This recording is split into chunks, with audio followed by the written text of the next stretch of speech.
Bien bonjour, j'espère que vous allez bien.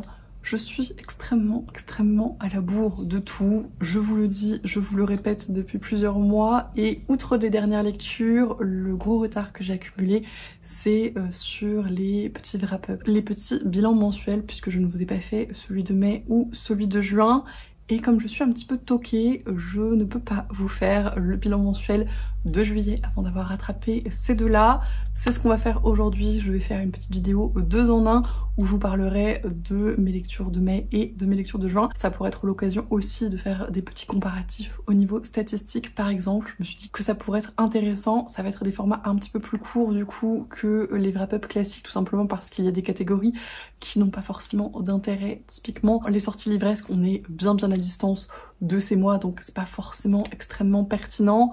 Ou les piles à lire pour le mois de mai en l'occurrence, ça commence à faire un petit peu loin aussi, donc voilà, ça va être un petit peu adapté à ce niveau, mais du coup ce sera une vidéo peut-être un petit peu plus efficace, ce qui est pas mal puisque je fais un 2 en 1 qui risque quand même d'être assez long pour le coup. Comme toujours, je me suis munie de mon fidèle ordinateur avec toutes les statistiques et la préparation de la vidéo, de mon petit carnet piles à lire et des quelques livres que je vais vous présenter. Encore une fois, je vais tâcher d'être relativement efficace pour ne pas que la vidéo dure 107 ans et je vous propose qu'on commence tout de suite. Et on va commencer comme d'habitude par la partie statistique globale. Je vais mettre les 2 mois en parallèle, je pense que ce sera plus pertinent et plus intéressant. En mai, j'ai lu 14 livres qui étaient tous dans ma pile à lire. Je n'ai pas fait de petite sortie de route en l'occurrence, là où en juin, j'ai lu 18 livres, mais seulement 17 qui étaient dans ma pile à lire puisque j'ai lu un e-book qui n'en faisait pas partie. En ce qui concerne les arrivées, en mai, il y a eu 14 livres qui sont arrivés dans ma pile à lire, là où en juin, il y en a eu 17. On est sur un équilibre parfait, livre lu, livre acquis. C'est pas forcément l'objectif, je vous en avais parlé en début d'année. J'essaye de n'acheter pas plus que 2 livres de moins que les livres que j'ai lus dans le mois. Cela étant dit, en mai et en juin, j'ai fait pas mal de réceptions et assez peu d'achats. Finalement, si on compare, j'ai acheté de moi-même 8 livres en mai et 6 livres en juin. Tout le reste, je les ai reçus en cadeau et ou en service presse. Je remercie d'ailleurs encore une fois toutes les personnes qui ont pensé à moi pour mon anniversaire. Ça m'a fait extrêmement plaisir et ça m'a beaucoup touchée. Voilà, ça explique que ma pile à lire se soit un petit peu stabilisée ces 2 derniers mois et c'est pas faute d'avoir lu, même si j'avais un rythme de lecture un petit peu plus anarchique que les mois précédents. En termes de nombre de pages, ça s'est traduit assez clairement puisque j'en ai lu 4403 en mai, soit environ 142 par jour, ce qui est moitié moins qu'en avril, mais en avril j'avais lu énormément de livres audio et j'avais un petit peu péter un câble en la matière. Et en juin j'ai fait encore moins finalement, j'ai lu plus de livres mais j'ai lu beaucoup de petits livres puisqu'en termes de nombre de pages ça fait 2673, soit environ 86 par jour. C'est encore une fois quasiment un petit peu plus mais quasiment moitié moins qu'en mai. Là où je suis contente c'est en termes de qualité finalement, puisque si en avril j'avais fait beaucoup de quantité, la qualité s'était un petit peu ressentie puisque ma note moyenne sur le mois était de 3,63, ce qui était, il me semble, la plus basse note depuis le début de l'année. C'est remonté à 3,80 en mai et 3,75 en juin, qui sont plutôt de très bonnes notes à mon sens. Donc voilà, j'ai privilégié, si on veut, la qualité à la quantité et j'en suis ravie. On voit d'ailleurs bien dans la répartition des notes que j'ai eu majoritairement des lectures à 4 sur 5, voire 3,75 sur 5 qui sont pour moi de plutôt très bonnes, voire excellentes notes. En termes de genre de lecture, sans grande surprise pour les 2 mois, on est sur une majorité de fantasy à chaque fois, ce qui est un petit peu systématique depuis le début de l'année, encore une fois. En deuxième position, on a à chaque fois les graphiques, ce qui est assez logique. Et puis après, ça se répartit entre les différents genres. Un petit peu plus fractionné en mai, où j'ai lu un petit peu de science-fiction, un petit peu d'historique, un petit peu de manga, un petit peu de contemporain. J'ai été un petit peu moins éparpillée en juin. J'ai lu de la science-fiction, de la romance et un livre d'horreur, parce que pourquoi pas. En termes de format, je pense que c'est beaucoup plus éclaté ces 2 derniers mois que les précédents, où j'avais largement privilégié les grands formats et les hardbacks. En mai, on est quasiment sur un quart d'audiobook, de poche, de grand format et de hardback. En juin, j'ai lu un e-book, mais c'était pendant mes vacances. Et sinon, pareil, la répartition est assez équitable entre audiobook, poche, hardback et grand format. En ce qui concerne les âges cibles, j'ai, comme classiquement, lu majoritairement de l'adulte pour ces 2 mois,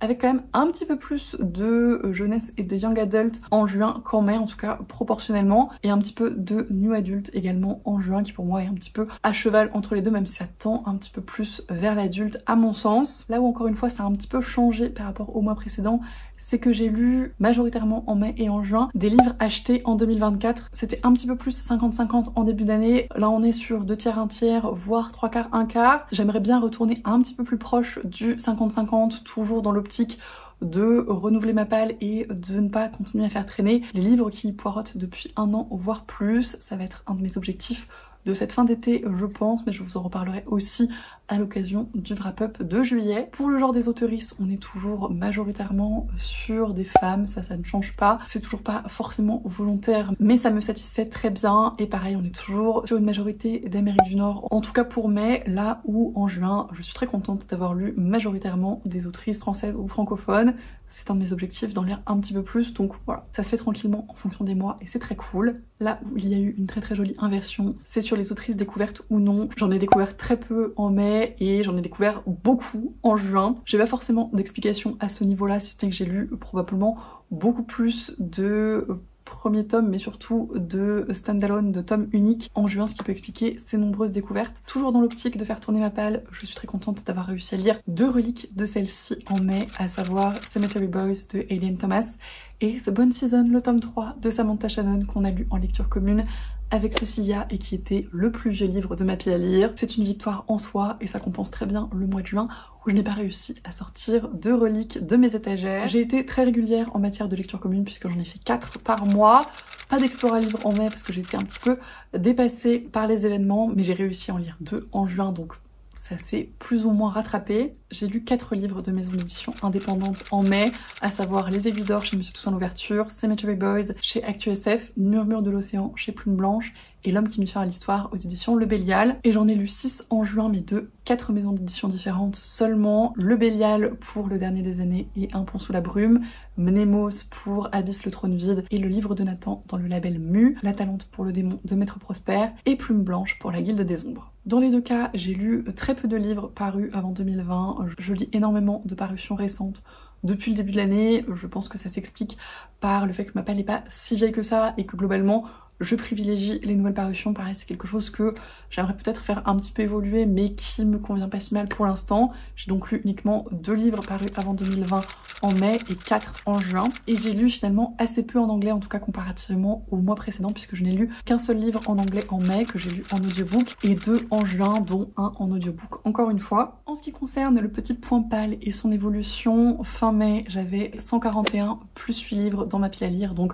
141 livres dans ma palle à proprement parler et 8 lectures en cours, ce qui commençait à me peser un petit peu. Il y avait donc L'Est et des Anciens, le premier tome, 6 couronnes écarlates, Bitter Blue, le 3e tome de la trilogie des 7 royaumes de Christine Cachor, Plein ciel de Siècle Velban et les 4 lectures en cours de base en pause qui sont un peu dans ce no man's land depuis le début de l'année et que, bon gré mal gré, j'essaye de sortir. Et comme je le disais, tous ces livres en cours commençaient un petit peu à me peser, ce d'autant plus avec mon rythme de lecture un petit peu en berne. Et je suis très contente de vous annoncer que j'ai réussi à pas mal baisser ce chiffre en juin, puisque fin juin j'avais 142 livres dans ma pile à lire, donc relativement stable, mais uniquement 5 lectures en cours, donc beaucoup moins que tous les mois précédents, ce dont je suis absolument ravie. J'avais toujours les 4 irréductibles en pause et uniquement La Couronne d'os doré en plus de Jennifer Armentrout, dont je vous reparlerai un petit peu plus tard dans la vidéo. Toujours est-il que c'était un de mes grands objectifs depuis le début de l'année de diminuer progressivement toutes ces lectures en cours qui m'empoissaient un petit peu la tête. C'est désormais chose faite et pour l'instant ça s'est maintenu sur le mois de juillet. Pareil, je vous en reparlerai dans le prochain wrap-up, mais j'en suis très contente et je vais tâcher de continuer dans cette lancée et d'espérer continuer également à diminuer, voire complètement anéantir ces 4 irréductibles livres en pause. En ce qui concerne maintenant le petit point saga pour ces 2 mois, en mai je n'en ai pas commencé à proprement parler puisque le seul premier tome que j'ai lu c'est Lightfall qui est un graphique et que je ne compte pas vraiment dans mes sagas en cours parce que si je commence à compter mes sagas graphiques ça va me déprimer absolument, donc voilà, c'est entre les deux on va dire. Là où par contre en juin j'ai été un petit peu moins efficace en la matière puisque j'ai commencé 3 nouvelles sagas. Alors la première c'est La Cité des Anciens de Robin Hobb qui est plus ou moins une nouvelle saga puisque c'est dans l'univers des Six-Duchés, mais ça reste un tome 1 donc je le compte tout de même. J'ai également lu le premier tome du démon de Maître Prosper de Kate J. Charles qui était extrêmement chouette, qui était tout petit donc Voilà, c'est pas une saga qui va, je pense, beaucoup impacter mes sagas en cours, d'autant que c'est le seul tome paru en date, donc pour l'instant je suis à jour. Il me semble que le deuxième est prévu pour la fin de l'année, et s'il est aussi long que ce premier, ça va aller très vite, donc ça risque de ne pas traîner. La dernière saga que j'ai commencé en revanche, c'est La Guilde des Ombres de Anatrice. J'ai lu la première partie du premier tome, j'ai même pas terminé ce premier tome à proprement parler.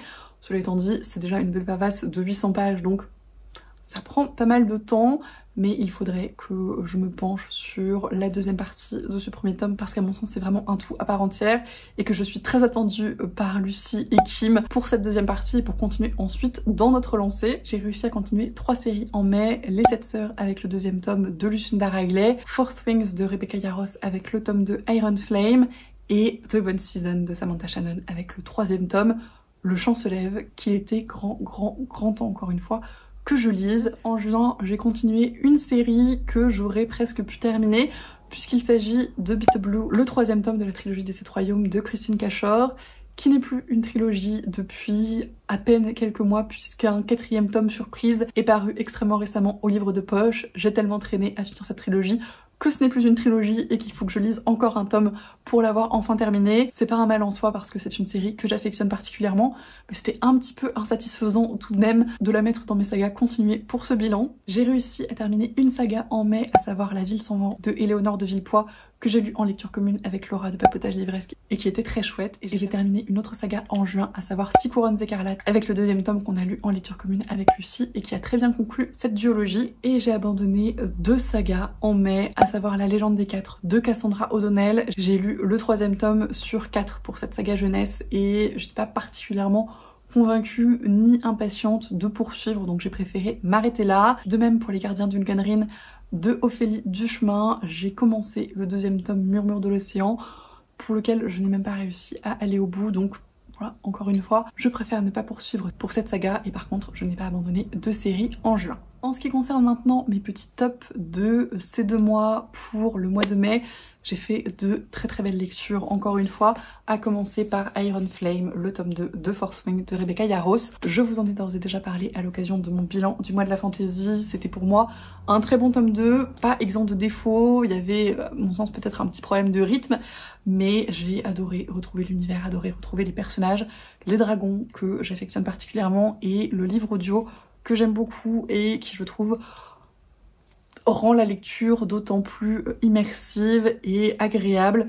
Je l'ai lu en lecture commune avec Kim de Everbooky et c'était vraiment très cool d'en discuter toutes les deux. J'attends la suite avec grande impatience, surtout vu la fin de ce tome 2. Une autre lecture commune que j'ai absolument adorée et qui m'a fait replonger avec plaisir dans la plume d'un auteur que j'affectionne particulièrement et de plus en plus, Les Aiguilles d'Or de Michael McDowell aux éditions Monsieur Toussaint Louverture. Je vous en ai parlé juste dans ma dernière vidéo, dernière lecture. C'est très différent de Blackwater dans le contexte, mais il y a quand même une ambiance assez glauque qui reste et une tension et un rythme très bien maîtrisé par l'auteur, je trouve. Ça s'est lu tout seul, c'était très agréable. Et ça nous a fait beaucoup de bien avec Lucie de retourner sur nos classiques. Et le dernier, qui n'est pas une lecture facile, mais qui m'a pas mal bouleversée, c'est L'homme qui mit fin à l'histoire de Ken Liu aux éditions Le Bélial dans la collection Une heure lumière. Encore une fois, c'est une collection que je continue à découvrir avec grand plaisir et que j'apprécie de plus en plus. On est dans un récit d'anticipation qui frôle, à mon sens, la hard SF, où on va se questionner sur le passé avec des voyages dans le temps un petit peu particuliers, qui vont mettre en lumière des événements atroces qui ont eu lieu pendant la Seconde Guerre mondiale et pendant la Seconde Guerre sino-japonaise, notamment autour de l'unité 731. Comme je le disais, c'est un livre qui m'a pas mal bouleversée, qui était très dur à lire, mais nécessaire à mon sens parce qu'il met en lumière des événements dont on parle trop peu et des réflexions qui sont absolument passionnantes à avoir. C'est clairement pas un livre qui laisse indifférent et je ne peux que vous le recommander extrêmement chaudement. Et j'ai également eu 3 excellentes lectures en juin, même si j'en ai eu de très bonnes par ailleurs. La première que j'attrape, c'est Le Démon de Maître Prosper, le premier tome de K.J. Parker aux éditions La Talente, qui est une toute petite novella que j'ai trouvée extrêmement bien faite. J'ai utilisé l'adjectif truculent sur Goodreads, qui est un mot qu'on utilise à mon sens pas suffisamment et qui je trouve correspond extrêmement bien à ce récit qui est très loufoque, très décalé, très agréable à suivre, très mystérieux, avec une fin haute en couleurs qui correspond très bien au reste du récit et le conclut de façon très satisfaisante. Très rapidement pour le pitch, parce que vu la taille du récit, c'est très facile de vous spoiler. On va suivre un chasseur de démons qui a un humour un peu particulier et pour qui tout ne se passe pas toujours comme prévu. Voilà, si ça peut vous donner envie, en tout cas j'ai passé un excellent moment. Mon seul regret finalement, c'est que c'était un peu court. L'autre excellente découverte de ce mois-ci, c'était bien évidemment Plein Ciel de Siècle Vaillant aux éditions Brajlon dans la collection Big Bang. Je vous en ai parlé encore une fois, juste dans ma dernière vidéo, dernière lecture. J'ai adoré cette lecture, c'est un énorme coup de cœur, j'ai mis beaucoup de temps à le lire. Je l'ai fini bien après tout le monde dans la lecture commune de Partner in Books, mais c'est pas faute de l'avoir apprécié encore une fois. J'ai adoré l'univers, j'ai adoré les personnages, les relations, le mystère, le déroulement de toutes les intrigues. C'était très bien joué, très bien fait et extrêmement plaisant. Je découvrirai les autres parutions de l'autrice avec énormément de plaisir. Et le dernier de mes tops pour le mois de juin est sans grande surprise finalement, même si je ne m'y attendais pas forcément parce que j'avais oublié tout simplement à quel point j'appréciais cette autrice. J'ai écouté le premier tome de La Cité des Anciens de Robin Hobb et j'ai été littéralement transportée déjà par l'audiobook que j'aime beaucoup et par la qualité de la plume, de la construction des personnages, de l'univers, du récit, par toute cette mise en place que j'ai trouvée absolument passionnante et qui s'est confirmée par la suite dans les autres tomes dont je vous reparlerai un petit peu plus tard, mais c'est vraiment une série qui m'a rappelé à quel point et pourquoi j'appréciais autant l'autrice et c'était absolument génial. Sur une note un petit peu moins positive, on va parler très rapidement de mes quelques flops de ces 2 derniers mois. En mai j'en ai compté 3, sans grande surprise, les 2 tomes des 2 séries que j'ai abandonnées, à savoir Murmure de l'océan de Au fil du chemin, pour lequel je n'ai même pas réussi à aller au bout. Je pense que j'ai un blocage avec le style d'écriture de l'autrice. C'était déjà un petit peu difficile pour moi dans le premier tome Rose éternelle et vraiment celui-ci a confirmé malheureusement que ça ne me convenait pas, donc j'ai préféré ne pas m'acharner, d'autant que encore une fois j'avais un rythme de lecture un petit peu compliqué ces derniers mois. Le deuxième, c'est donc le 3e tome de La Légende des 4 de Cassandra O'Donnell. C'est un jeunesse, très jeunesse, trop jeunesse à mon sens, qui ne m'a pas particulièrement convaincue. Il y avait quelques problématiques qui étaient intéressantes, mais qui étaient traitées très en surface, de même que les personnages que je n'ai pas trouvé particulièrement attachants. Je n'avais absolument aucun intérêt pour les enjeux et pour leur évolution, donc j'abandonne la série et c'est pour moi un petit flop malheureusement pour ce tome. Le 3e et dernier flop du mois de mai, c'est encore une suite de saga, le tome 2 des 7 sœurs de Lucinda Riley. Je suis toujours un peu mi-figue mi-raisin pour cette série, je vais la continuer puisque j'ai déjà les tomes suivants dans ma pile à lire. Et si j'apprécie en général le contexte et l'ambiance, j'ai de gros problèmes avec les personnages féminins dans une certaine mesure, mais surtout les personnages masculins que je trouve dans l'ensemble assez problématiques avec des relations et des réflexions pas particulièrement moderne, donc ça me bloque pas mal dans ma lecture. Je continue la saga parce qu'encore une fois, je l'ai déjà, et que malgré tout, c'est des lectures relativement pas prises de tête qui se lisent assez vite, mais pour moi, il y a quand même pas mal de longueur dans ce 2e tome, donc ça reste un petit flop pour le mois de mai. En juin, j'ai 2 micro-flops qui sont juste un petit peu en dessous de mes autres lectures de ce mois, mais qui sont globalement de bonnes lectures. La première, c'est The Cheat Sheet, TCS pour les intimes, que Natcha et Emeline ont rebaptisé à l'occasion de leur lecture commune toute récente. Eux ont beaucoup apprécié, donc si ce livre vous tente, n'hésitez pas à aller voir leur avis. Je pense que mon appréciation de ce livre vient en grande partie du fait que je ne suis pas extrêmement fan des Friends to Lovers. Globalement, c'est pas le trope de romance que j'affectionne le plus, et c'est typiquement ça dans ce livre, donc voilà. C'était pas tout à fait ce que j'en attendais. Cela étant dit, la relation est mignonne et positive, pas problématique, ça se lit très bien, c'est assez drôle dans l'ensemble, c'est une lecture très légère et c'est une lecture estivale plutôt agréable, mais c'est pas la romance que j'attendais tout simplement. Et la deuxième petite déception, le deuxième petit flop du mois de juin, c'est Mexican Gothic de Silvia Moreno Garcia, qui était l'Explora livre anglophone, qu'on a lu donc en lecture commune dans ce cadre dont on a déjà largement discuté en live, qui était très intéressant d'un point de vue de l'ambiance, mais je pense encore une fois que c'est pas forcément le genre de livre qui me plaît le plus. Typiquement, je suis beaucoup plus cliente, je suis beaucoup plus fan du fantastique que de l'horreur, et le livre a perdu beaucoup d'intérêt pour moi dès la révélation qui apparaît, à mon sens, beaucoup trop tôt dans le récit. Il y avait des choses qui fonctionnaient plutôt bien, mais voilà, je reste sur cette impression malheureusement de soufflet qui retombe très vite et c'est ce qui m'a un petit peu déçue. En ce qui concerne le bilan de mes pieds à lire, ça va aller très vite pour le mois de mai puisque je n'ai absolument rien lu en mai de ce que j'avais prévu, de ce que je vous avais présenté dans mon wrap-up d'avril. C'était vraiment un mois un petit peu étrange en matière de lecture, donc ça ne s'est pas fait tout simplement. J'ai revu mes attentes à la baisse pour le mois de juin et ça a beaucoup mieux fonctionné puisque j'ai réussi à lire tout ce que j'avais prévu, ou en tout cas à les commencer. J'ai lu donc les 2 Explora-livres, à savoir Mexican Gothic et La Guilde des Ombres. J'ai commencé Une couronne d'os dorés de Jennifer Herman-Trout et j'ai terminé Bitter Blue de Christine Cashore. Donc voilà, c'était ma foi un petit succès pour cette pile à lire qui collait beaucoup plus à mon rythme de lecture. Comme je le disais, je ne vais pas vous parler des sorties de juin et de juillet, je pense que c'est un petit peu tard pour ça, mais je vais quand même vous présenter la pile à lire que j'avais prévue pour le mois de juillet. Comme ça, je pourrais vous en faire le bilan dans le prochain wrap-up qui ne saurait tarder. Si vous avez lu certaines de mes dernières vidéos, et notamment si vous avez suivi ma semaine de daily vlog, vous saurez peut-être déjà un petit peu où j'en suis. Toujours est-il qu'en juillet, j'avais prévu de lire Magie et Sentiments de Aria Holtz, qui est une romantasy d'un auteur que j'affectionne particulièrement, et l'explora-livre francophone de l'été. Pour l'explora-livre anglophone, c'est The Even Rivals de Rebecca Ross, qui m'intrigue beaucoup. Pareil, il me semble qu'on est dans de la romantasy et une relation épistolaire. J'ai également mis dans cette pile à lire Un jour de nuit tombée de Samantha Shannon, pour espérer l'enlever de ces 4 irréductibles livres en pause. Je vous dirai ce que ça a donné dans le prochain wrap-up. Et 2 livres qui sont un petit peu au sommet de ma pile à lire, à savoir Porcelaine sous les ruines d'Ada Vivalda aux éditions Olympe, la romantasy de l'autrice du Thé pour les fantômes que j'ai absolument adoré l'année dernière, et Palace, le premier tome de Marine Carteron aux éditions Rouergue, qui m'est extrêmement chaudement recommandé par Lucie depuis près d'1 an maintenant et qui m'intrigue énormément. Ça fait 5 livres pour cette pile à lire, c'est peut-être un petit peu optimiste encore une fois au vu de mon rythme de lecture des 2 mois précédents, mais je suis une éternelle optimiste dans l'âme et je vous dirai ce que ça a donné dans le prochain wrap-up.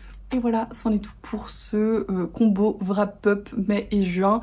Merci d'avoir regardé cette vidéo jusqu'au bout, comme d'habitude j'espère que ça vous a plu. J'espère que ce format était pas trop bordélique, je me suis dit qu'en faisant des comparatifs ce serait le plus simple et le plus intéressant pour vous. Comme d'habitude, n'hésitez pas à me dire ce que vous en avez pensé. N'hésitez pas également à me dire si vous avez lu certains des livres que j'ai présentés, si d'autres vous tentent, si vous avez fait de belles découvertes en mai, en juin, voire en juillet maintenant parce que c'est largement passé. Je suis toujours très curieuse de vos retours en la matière. Je vous remercie bien évidemment pour tous vos commentaires, tous vos messages, tous nos échanges. C'est toujours un plaisir. Je vous souhaite comme d'habitude d'excellentes lectures et je vous dis à la prochaine.